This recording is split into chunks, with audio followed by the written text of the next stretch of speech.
Welcome to FYI, the Back to Story podcast. I'm Andy Aston, Head of Chef Partnerships and Communities at Back to Story, and I'll be your host for today's episode where we'll be exploring the power of mentorships in celebration of International Men's Day. We're joined today by three very special guests. First, Chris Jarman, Head of Food and Sustainability. Chris, how are you? Good, thank you, very good. Thanks for joining us today. Can you tell us a little bit about what you do? Yeah, so my role is Head of Food and Sustainability at one of the central London locations. Been with Backstory for about 6 years now. The day-to-day role is sort of overseeing all the kitchens in the building, so retail, hospitality, and the client dining kitchen. We've got chef tables, we've got a bakery. Obviously, we've got an apprentice as well, who's part of the team as well. So it's kind of like being dad, I guess. It's kind of like any problem you've got to sort it. So yeah, it's high stress, but I enjoy it. So I love it, and you're great with your apprentices as well. You're a great mentor. So thank you for joining us. Chris Terry, how are you? Yeah, I'm good, thanks, And. Thanks for joining us. Yeah, really good. Yeah, tell us a little bit about what you do in your day-to-day role. So very similar to Chris, apart from the sustainability piece, that's obviously coming a bit later. Just opened one of our new locations in the city where I look after hospitality, retail and client dining. Team of 40 of us. Brand new building. Obviously, we've also got a chef and apprentice just like Chris. Yeah, it's really busy. Everything's brand new, shining. So what more can a chef want, really? Brilliant. And you're great with your apprentices too. And that takes us on to Louie. Hi, Louie's our apprentice with Chris Terry, who's just been talking there. Louie, how are you? I'm great, thank you. Tell us a little bit about what you do. Of course. So I'm currently working with Chris Terry, and I'm basically training to become a chef. So I've got a strong passion for cooking.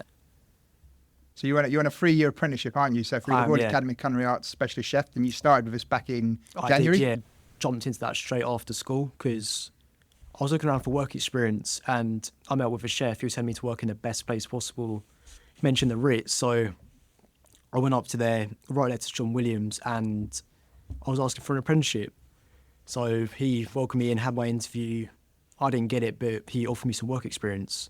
So over there, I was learning how service works, all the dishes they're making. I was amazed by that. Then after that, John Williams actually told me about the Royal Academy of Culinary Arts, the whole course, and then recommended me to go on it. So literally straight after school, I just jumped into the course, and yeah. So the Ritz is lost is our game. Well, it's delighted to have you today. It's your first ever podcast, isn't it? So it great. Is, yeah. And Chris Terry, you're doing a great job with Louie, so thank you. Well, look, throughout today's episode, we will explore the importance of having a positive role model, the value of guidance, and how this relationship can support both our personal career and also our mental well-being, which is really important to remember that. So, chefs, are you ready for some questions? Fire away. Fantastic. So the first one is going to be for Chris Jarman. In your opinion, what is your understanding of being a positive role model? I think it's, first and foremost, you've got to be approachable. You've got to be someone that the guys can relate to. So it's not about being super hard faced all the time. You've got to be someone who's quite welcoming, but you've also got to show them how it is to be, how you should work in a kitchen, how you should work in the apprentices are very young. So it's almost like we've got to kind of help them sort of grow up in a way and sort of out in the big wide world. A lot of them have moved to London. It's kind of quite daunting. So stuff will come up that we didn't expect to come up. It might be problems with their host families or stuff like that, or just they're missing home. So I think for us, it's just to show them what a chef should be in our eyes, but it's someone that's approachable, it's someone that's professional. For me, I try not to expect them to do anything I'm not willing to do myself, if you know what I mean. So it's kind of, they can relate to what you're doing, and just being that person that they can come to with their problems, with their questions, whether it's a question about a recipe or it's a question about their coursework or their home life, like how to get a tube to this place, or it can be anything, but it's just being that person that's there for them. And that's a really important note there, especially you mentioned. So I guess for anyone working in your kitchen, yes, you're responsible for them when they're in your care, but it's also the aftercare as well. Like you say, you've had some experiences of that this year. Yeah. Just how you find stuff for them to do outside of work, especially when they're young. If your apprentices are young or whatever member of your teams are. Yeah, totally. Yeah, it's not like an 8 an 8-hour shift and then you forget about them kind of thing. There'll be more likely there'll be content you all sorts of times a day with this problem and that problem, or it might just be that they're sending you a picture because they've gone and done like a dance class or something like that. It can be whatever it is. Certainly with our apprentice, we get there's a lot of contact inside and outside of work, if you know what I mean. But it's that social side as well, because that's one of the difficult things when they move to London, is that they're away from family, they're away from friends. So you have to, luckily for us, she gets on very well with our team, so that works really well.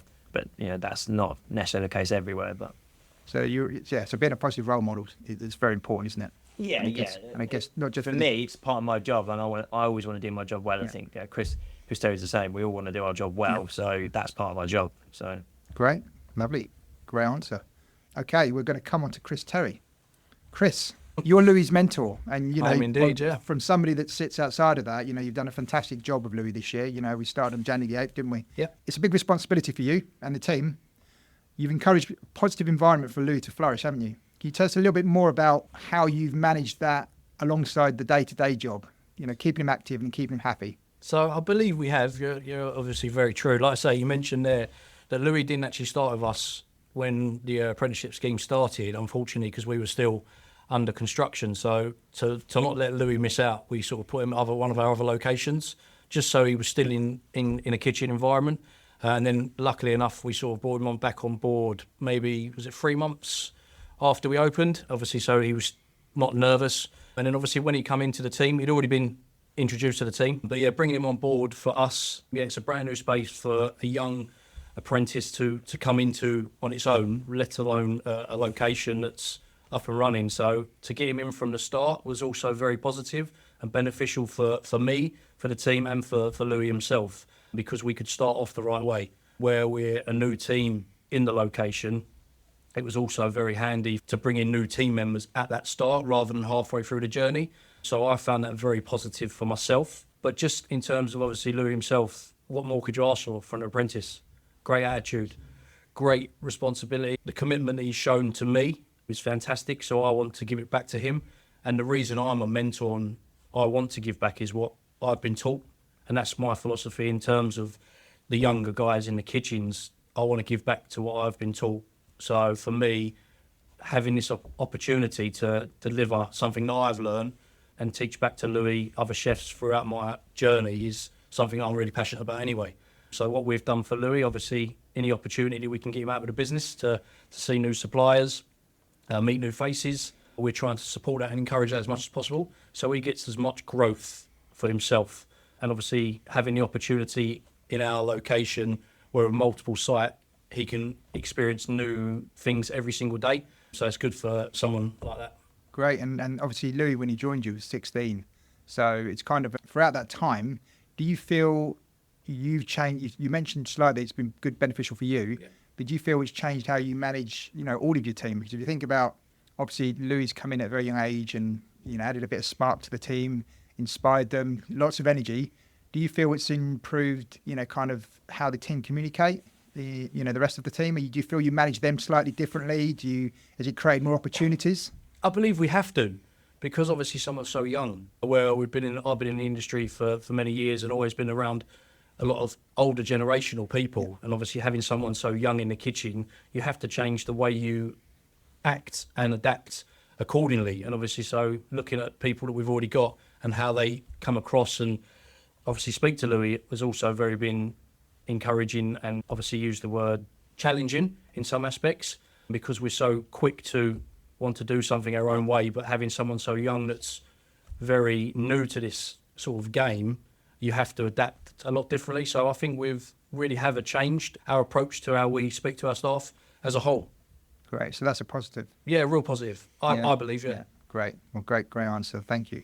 I just want to move on to talk about a little bit about mental well-being in the workplace. And the industry as a whole, there's a lot been said over the last few years about mental health and how we manage it and how we look after each other and how we communicate. Let's talk about the shifts in the industry's attitude towards mental health over the years.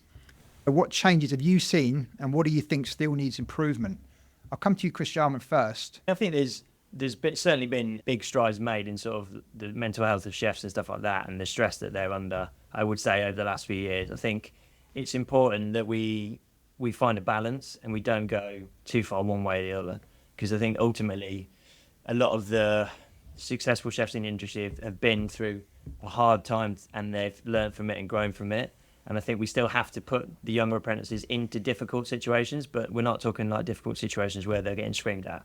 We're talking challenging, it might be a challenge during service, or it might be a section that's very busy or something like that. So we're not sort of cotton wooling them too much, because we need to prepare them for, they might go into a restaurant or to another site that's not as sort of friendly as where we are, or as sort of supportive.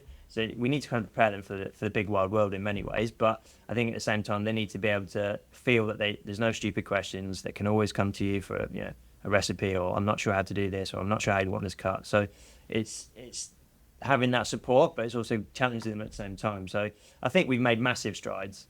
I think as an industry, like I think you compare it to that even 10 years ago, it was massively different. It was very hostile. It was very uninviting. It was kind of almost like military, almost like the army. And that precision is part and parcel, I think, of being a chef. You need that military precision, but it doesn't mean that you need someone to scream at you because you've cut a carrot wrong or something like that, So I think it needs to be like, okay, that's wrong, but don't worry about it. This is the right way to do it. So you, rather than just telling them it's wrong and not explaining why, you're fully explaining why they've done something wrong. And I think that's the other thing, is that always taking that time to be, if service has not gone very well or something like that, you always pull them aside and say, look, this is what went wrong and this is how you fix it next time. So it's always giving them solutions. Why have you done that wrong kind of thing. So. And then I just want to, we've had some good conversations this year. You've reached out on a number of occasions in terms of your apprentice, but anyone in general. And we've had a chat about delicate things that have been going on, growing up, challenges in the outside of work. What I love the most about that is how we've dealt with that, or how you've dealt with that in terms of broadening the network, rather than it just keep it an isolated case. The individual reached out, we've had talks, and it's been positive. And I think that's very new to our industry. You wouldn't have seen that many years ago. If you reached out to somebody for help, it would normally just be brushed away. But I think what we're seeing now is we're in it together. We've got each other's back, and that's really important. I think there's been some good cases this year of how you've handled certain situations. Yeah, I agree. I think that's the beauty of our business in many ways, is that it's not just a restaurant or a hotel with a head chef and then that's it kind of thing. There might be a restaurant manager or something like that, but we have a whole support network with people like yourself who, if I need advice, because I'm not, I'm an expert at these things, and we all have different opinions and different experiences that we've gone through in our lives that might be relevant to help the apprentices. And I think that's the thing, is that the apprentices also know that they've got that support, so that makes them feel more sort of comforted anyway, if you know what I mean. Whereas I think if they had a problem and we didn't have that support network behind us, it would be very difficult for just us at site to deal with. We can do our best, but we have a lot of other role models, whether it's male or female, within the business. And so I think, that's one of the best things about our business. Yeah, it's very positive. It's good to see. And you've done some great work there. I'm going to come to you, Louie. Okay. Are you ready? So, Louie, look, for you, you've been with us just nearly a year now. You started in January, so nearly a year now. How have you found your experience so far, just in terms of if you've had a problem or you wanted to talk to someone? Have you found it easy to reach out and speak to Chris Terry or anyone in your team? Oh, yeah, no, 100%. Literally, it's like, Backstory's like a massive family. They're all so caring. Chris, some of my mates, they work in hotels, and I've spoken to them. Their mental health's not very good, whereas here, I feel so welcomed. If I've got a problem, I'm not ashamed to ask about it. If I've got a weird question, they're all here to tell me, which I'm really happy about. Louie, just in terms of that, 11 months. Yeah. Yeah, you seem to be flourishing. Of course, yeah. Yeah. Is there anything that stands out in that time that you feel has really benefited you and given you just made you feel good, about you've made the right decision to work in this industry? Oh yeah, definitely. With this industry, I'm presented with so many opportunities to grow. Recently, Chris entered me in a cooking competition, which I was really nervous about at first, but I've now done my first competition. I've loved it, and I've looked at stuff I can improve on. I reckon that can maybe become a better chef. That's perfect. Listen, at the end of the day, it's about creating experiences, and you're flourishing, which is really important. Chris and Terry, I want to come on to you quickly. Hospitality, it is often perceived, as a high-pressure industry, especially in the kitchens. And Chris Jarman, you mentioned earlier on about, the old days, what it used to be like. You can overlook your own well-being sometimes, can't you? What do you do to look after yourself personally and your team on a daily basis when it comes to your own well-being? So obviously Chris Jarman said that there has been a shift in the industry over the last 10 years, and you certainly can see that. And obviously what that sort of has happened to us is the work-life balance, and making sure that work-life balance is there for all team members. Previously, when I was a young lad in a kitchen, I'm a bit older now, obviously I was working 15, 16, 17, 18 hours a day, and that didn't bother me. But when you look back in reflection, you think, really? Is that what we was doing? And yes, there is a part that's still needed. So they need to understand about being a chef that means there is long hours, but it's not to scare people, because nowadays we have got that work-life balance, and making sure that they understand that. If they want to put in the effort and the hard work, then we're willing to show what you can achieve by doing that. But also there is outside. You can still spend time with your family. You can still spend time with your friends. But if you want to spend time with us, we're here. For me, it's on reflection about what I've achieved and now what I can do differently in my approach to whatever that may be. But I can only look at the benefit of what I've achieved. So for me, next is obviously more of the work-life balance, spend time with the family, and I'll try and encourage the team. Obviously, everyone's got kids, well, most people have got kids, but they've all got families. And to spend time with the family in troubled times is what's needed. So checking in on the staff, making sure they're okay. How was your weekend? What are you doing tonight? How can I help? Any concerns? Constantly speaking to the guys. I think it's really important to emphasise the fact that you chefs do a lot for everyone, and that's the easy part. It's how we look after ourselves, and that's really, really important that we get that time for ourselves as well. So, Chris Jarman, I'm going to ask the same sort of question to you. What do you do to kind of look after Chris?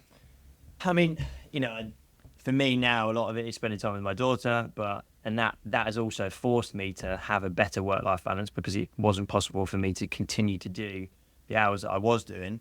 So that was a big change for me. But also for me, a lot of it is exercise. It's seeing mates. It might be going for a cycle, going for a coffee, having a bit of cake. That's my Sunday. That's what I do on a Sunday morning. But yeah, exercise has always been important for me. Just if you've had a really bad day, you go and do a bit of a run or you go and do some weights or something like that. It just takes your mind off stuff. It's the space where you can kind of leave your phone in the locker, forget about emails, just kind of like forget about it.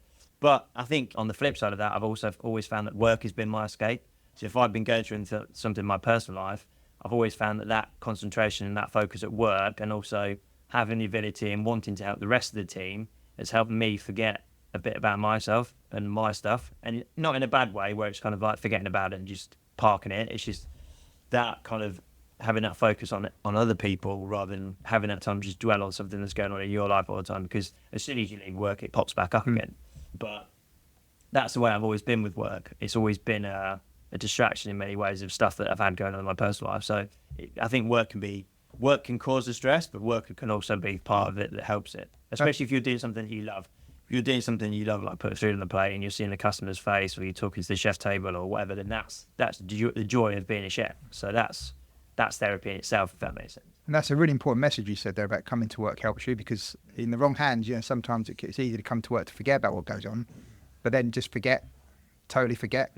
And I guess it's great that you say you can get back into your home life and you're able to pick that up and still manage it, because that's the really important message here, that you don't just let it. Yeah, you can't let work bury. No. That's the dangers. You're so busy at work that your problems outside can get buried and forgotten about, and that you never saw them out. So I think that it's important to have that kind of that switch which you can flip back to. So love it. Very true. Louie, I'm coming back to you again. Okay. No pressure, chef. Louie, Chris, as a mentor, this year for you, we mentioned it slightly before. Can you tell me some of the good things he's helped you with in terms of your own development? Maybe it's personal, maybe it's professional. Is there a couple of examples you've got for us? You know what, he's amazing. The main thing is to help me grow as a chef. I'm learning different techniques, something I'm struggling with. He's really helping me grow as a chef. And I picked up many things that are important, like seasoning to taste, for example. He's quite big on that, and I've sort of picked that up. One time I was doing my salmon dish for an event, and we seasoning, tasting each component, which I really enjoyed that, and I found out how much season to taste can actually change the dish, how much it improves it, basically. Just the little things he helps me with, which I think is amazing. That's great. I mean, it's good to hear that. And, at the end of the day, we're here today to talk about, positive mentorship, and that's really important to get that message across, no matter what form it comes in, whether it's personal, private, whatever. It doesn't really matter, professional, it doesn't really matter. As long as there's examples of it and you're feeling it, and you've just turned 17, so you joined us at 16, you've just turned 17, so you've been going for a lot. You've come to London every day, and it's great to see you grow and see where you're at. So well done so far. Obviously, we've got a big challenge ahead. Obviously, you're currently still living with your parents, and then Louie's going to make that transition to go and live with somebody else. So I've got that to experience and obviously support Louie through that as well. Obviously, that's going to be new to us. Obviously, Chris is having that now, and he's going to have that reversal in January. But we've had it the other way, so we've got that to look forward to, and obviously tackle together. Yeah. So. And that's the time for you, Louie, to kind of look at the mentorship in a different way. Yeah. Because you'll need help, personally, moving to a new home, moving to a new area. It's important you keep communicating as well. So thank you. Chris Jarman, back to you again. Apprenticeships. You're a massive fan of apprenticeships. I know you are, as I am. Do you feel as an industry we're doing enough to encourage and support enough apprentices coming into this industry? I think we're doing better. And I think certainly as a business we're doing better. But I think there's still a long way to go. There's still barriers to it, whether that's clients or budgets or stuff like that. But I think we're doing way better. And I think we're chefs as like managers and execs and stuff like that. We're more open to it as well, because I think before we kind of be a bit like, you might have looked at them as being a bit of a burden, and some of them like, okay, I'm gonna have loads of paperwork to do with this. I'm gonna have loads of I'm gonna have to help them with this. But then I think the actual apprentices themselves have convinced us all in a way. Like every time I'm asked, and I think Chris is the same, when we've been asked about social drinks or whatever, and they've said how the apprentices are getting on, we've all been really positive, said, yeah, they're great, brilliant. So I think that is helped in itself, because it's getting the other sides and the other head chefs and execs to think, oh, okay, actually this could be quite good. To the point where I'm actually saying to the recruitment team, could we just have some more apprentices? Because the quality of what we're getting is a lot better than what we're sometimes seeing in the industry, because either people have been taught wrong or they've picked up bad habits. Whereas with the apprentices, it's kind of like a blank canvas, really. We can mould them in the way we want to mould them, and as long as they get into sites with good people, good teams, the right atmospheres, then they're only going to flourish. Then the rest of it's up to, if they don't, then that's might be partly down to them, and they might have certain struggles. But I think they're being put into the right places. So I think the industry is, as a whole, is more open to it. But certainly within our business, we're definitely more open to it. I think hopefully this will be the sort of start of something much bigger, and it will just grow and grow and grow. I think this year we've learned a lot. We took on 3 apprentices. So we've literally had 11 months in, no sick days. This is part of what I mean, is the reliability is unreal. Dedication. Yeah, if we go no late, it's almost unheard of. Well, if you go back to the fact that no sick days, so we talk about positive mentorship here today. Having positive mentors and also a positive environment has allowed them to flourish. So I think you answered that question perfectly. And that's the bit we must remember. The right environment, the right leadership, whatever it might be, professionally or personally, allowing them to flourish and putting them in difficult situations, but being there to pick them up with the right answers and stuff. So apprenticeships are very important. I think this year alone, you've done incredible work on it. So, we appreciate that. And I'm going to move on to the next topic. Myths and common misconceptions. The culture within kitchens has often been depicted as stressful, high pressure, and associated with burnout. However, the backstory, we advocate a positive kitchen culture that is inclusive, inspiring, and creative. Louie, back to you again. I know you might have answered this similarly, but how have you found working in our kitchen, and how has it measured up to your expectations? So when you started to now, how's it been for you? Is this including college as well? Yeah, just in terms first of all, I'm going to be honest, it was a massive shock, because before I was working in kitchens, I was just cooking at home. I had all the time in the world, but I've noticed that responsibility is a big thing. You're responsible for actually making food, making the dishes. So I've learned how important that is. I've picked that up, and it was a big shock, which college has also really prepared me for that, because we had a restaurant there. We was running service. We was all responsible each for one dish to put out, which is similar to the actual working at a restaurant. So you come out, the kitchen colleges are really, I've been down there. They're temporary at the moment. They are. You've come out of that environment. You've come into our kitchens. You've been in 2 kitchens, really, haven't you? And you've been out and doing stuff. So, you mentioned earlier on your colleagues might be out working in other restaurants around the town, but you've been able to experience different locations. Yeah, exactly. And I love to see how different each location is. It's not all just the same, because they're different. You learn different techniques, different food, basically, which I do really enjoy. Thank you. Chris Terry, do you feel kitchens are now operated with more effective learning environments for chefs? Do you think, if you go back to when you started, obviously in a different arena, in the world we work in now, do you feel we're set up for delivering more of an experience for somebody coming into our kitchen, a new person, or our existing teams? I'd definitely say yes. I still say there needs to be improvement, but from when I started, when I come out of college, I was thrown in the deep end. That's probably Chris Jarman was the same, to just get on with it. Obviously, if you didn't succeed, you got shouted at and you moved on, I suppose. But now, obviously, it's a real welcoming environment. Obviously, we got opportunities that we didn't have back then, and obviously giving the guys the tools that we've got and some of the equipment that's changed, and obviously the supply chain and the support mechanism from the company as a whole, I think really screams volumes, that it really does encourage people to want to join us as a company and the industry. Great, thank you. Chris Jarman, it's a bit of a closing question for you, really. Many young chefs look up to those with more experience.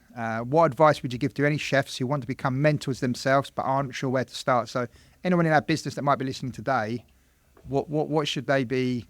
Any good tips for them?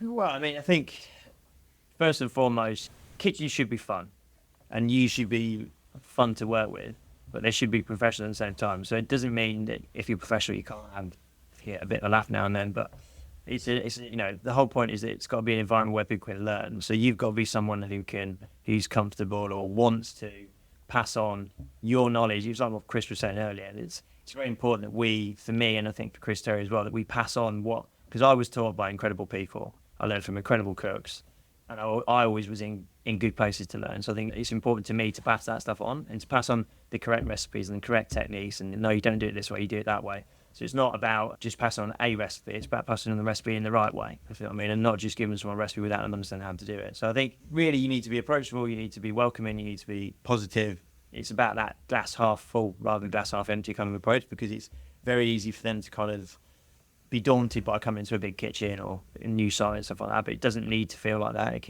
needs to be welcoming and sort of open. And I guess, we talk a lot about food in this conversation. Sometimes food's an important part, but obviously also having empathy, putting yourself in a situation that a new person might be in or whatever it might be. Mm-hmm. I think it's teaching them your experiences. So while food's important, I think it's also teaching, learning from what you've been through. Mm-hmm. And that's really important too. So great answer. Louie, quick one for you. Look, before we go, we come back to you again, chef. Any advice you'd give to any young chefs that want to join this hospitality industry from you, who's very new to the business?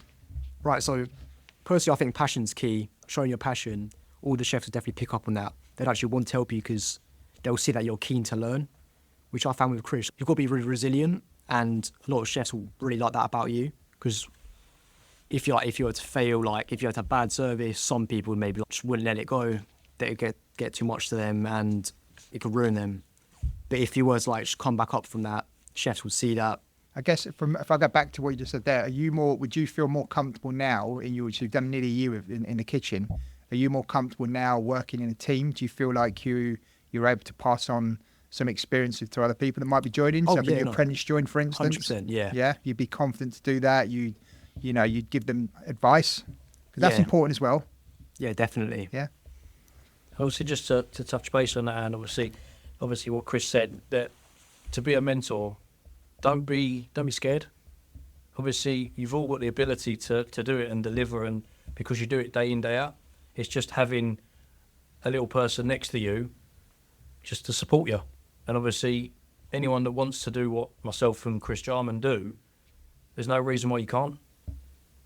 When you think about it as a whole, yes, it's hard, there's a lot of effort and time that needs to be spent into it, but it's also very easy. It comes naturally because it's what you do day in, day out, teaching your commis chef de partie sous chefs anyway. So just to take on an apprentice, it's no different. And obviously having someone like Louie, for me, was fantastic, because Louie's attitude to wanting to do well and succeed has been phenomenal. So you can't ask for more than an apprentice like Louie to join the team anyway. So if you get another Louie join the business, it makes your life a lot easier. Yeah, and I love that. It's a happy environment, which is a really nice thing you said. You have fun. We should have fun in our kitchens. We've talked a lot about apprentices today, which is brilliant. But in general, our teams, hopefully it's influenced them and positive change in the environments, which is important. Well, look, we've come to the end now. It's been a great conversation, and one that I hope engages not just chefs, but others to become mentors and pave the way for future creativity. Any final thoughts? Any last minute anecdotes you want to share quickly? I think for me, it's just about being yourself. Being yourself. Getting the apprentices, they can see your vulnerabilities as well. It's not just about you being hard-faced. We're all human. We all have our own problems. We all have our own experiences, but we can collectively, if we share them and we kind of talk about it, we can get over it. Love it. Chris, Terry? No, exactly the same. Obviously, like I say, we are all human. Yes, we wear the big title, the big hat, but we're all down to earth at the same time. We've all got families. We're all here to do a job, but we're not just your boss. We're friends. We build a family together. Love it. Louie? Yeah, I'll just say just have fun. Don't think of it as a job. You're just going there just to make money. Honestly, I'm having fun there. I don't think of it as a job. Personally, I don't care how much I get paid. I think learning and growing is more valuable than my paycheck. Love that. That is a great answer. Well, look, thank you so much. Really appreciate your time, Chris. Thank you. Louie, Chris. Really, really good conversation there. And thank you for joining us on this episode of FYI, the Back to Story podcast. We hope you found it inspirational and valuable insights into our conversation. Don't forget to subscribe for more engaging topics and stay tuned for upcoming episodes soon.